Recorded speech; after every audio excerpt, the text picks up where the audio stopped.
Xo'sh, Mahira, sizdan yana bir savol so'ray. Voy, bugun men savollar ko'mibdamsiz nima o? Ko'nib qolgan qo'yuvgandek amal yo'qdan ha buning. Bo'ladi javob. Hozir naqshlarimizning ichida qaysi temadagi naqshlar eng ko'p?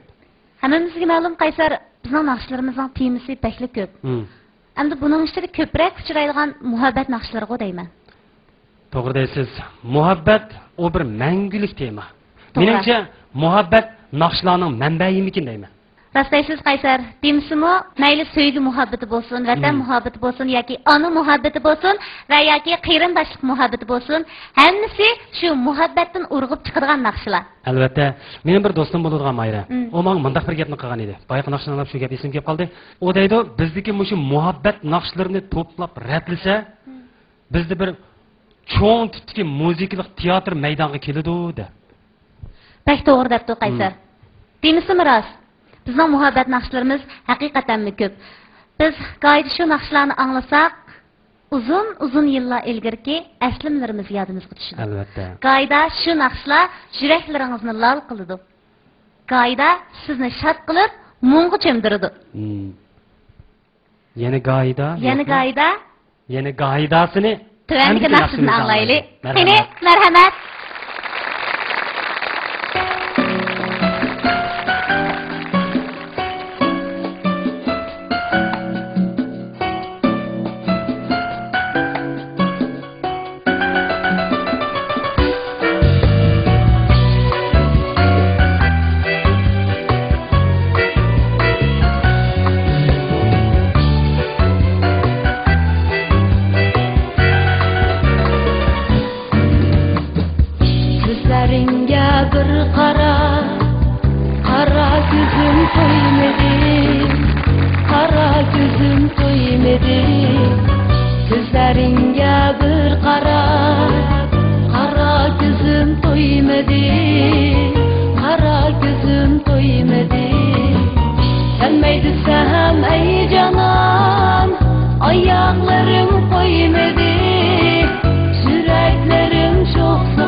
Bergine